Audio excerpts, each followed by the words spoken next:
Hello. Hello, Georgie. That was an excellent Australian accent, sir. True blue, mate, true blue. But seriously, how excited are you for, you know, the new music coming out, a tour coming out? Like, this is all pretty huge. Oh, it's big, yeah. I feel like I've made, you know, my favourite stuff that I've made. Hopefully, millions around the world agree.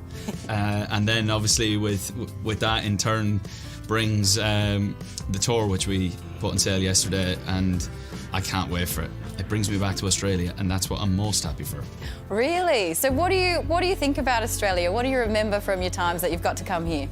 I feel like I want to be called an honorary Australian. Like, one of my cousins lived about 100 yards from your studio for about 6 years, and I would come to Australia every year for the whole month of January, as we would generally tour Australia in like February. So I would spend Australia Day and all the tennis and stuff like that, and I would come down every year for a month and just enjoy the Australian summer. I love Melbourne in particular, and this is a place that I've like got a real strong bond with, and we're quite similar people, even though we're the other side of the planet. A lot in common, and yeah, I love the Aussies. We're ravenous for you, Niall. That's why. That's Aussies.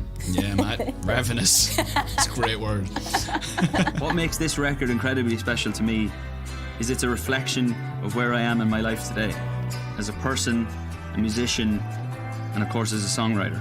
The new music, so excited to hear the full album, but even the music that has come out so far, you've said it's like a little bit more personal, a bit more of an insight into what your life is like right now. What is life like for you? It's good, as you can probably tell from the record. It's like a metaphor for life and the kind of the spokes of that wheel, the love part of it, and the anxieties of it, the ups and downs and all that good stuff within the 10 songs in the album. I think you get a fair idea of what's going on in my head.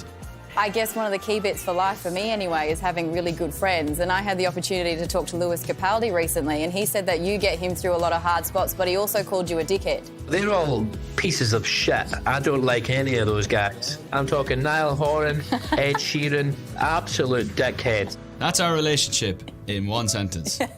He said I get him through a lot of bad stuff, but I'm a dickhead. That sounds about right. And vice versa, by the way. We help each other, but he's a dickhead. I love the way I can just swear on your TV. It makes my life so much easier. Hey, you've kept it pretty clean so far. Cheers, mate. St. Patrick's Day in March this year saw Niall perform for Joe Biden, among others, at the White House. It clearly made a big impression on the star. God only knows where this could go, and even if I love... Did you ever think that your work would lead you to the White House? No, I never thought I'd ever go to Australia, never mind the White House. The White House was special.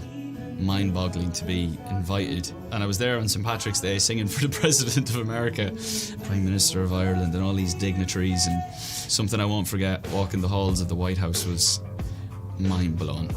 It's probably something I'll never get to do again. Do you still get nervous? For that, I was bricking it, yeah. When you're on tour, you're going out to your own fans every night, people who have paid their well-earned money to come and watch you.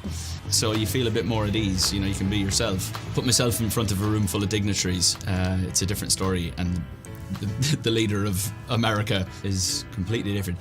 He made me feel a bit more relaxed about it, and I got on very well with him in the few minutes that I had with him. Made the performance a little bit easier, but I was sweating. Come back anytime, man. Come back anytime. Appearing on James Corden's final show, One Direction bandmate Harry Styles threw everyone into a spin about a potential 1D reunion. I would never say never to that, I think. If there was a time when we all felt like that was what we wanted to do, then I don't see why we wouldn't. Number one, how many times do you get asked if the band is ever going to reform? And number two, will it? I'd say I get asked that 9 times a day for the last 6 years. Oh, I apologise. There has never been a conversation about it, so I know as much as you. Would you like it to happen? As Harry said, I would say no.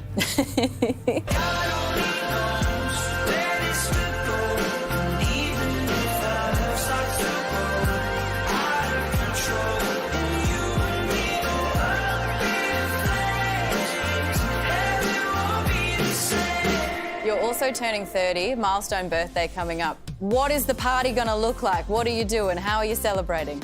Yeah, I probably have to have a big one for this one. I did my 21st, and I haven't had a birthday since. We did Vegas for the 21st, which was a great laugh. 10 or 15 of us went. It was brilliant. And I haven't done a thing since. So we'll be having some sort of a hoo-ha, and we'll get it going. I'll let you know how it goes. Oh, please do, please do. Hey, I'll come if you're handing out invites. I'll be there.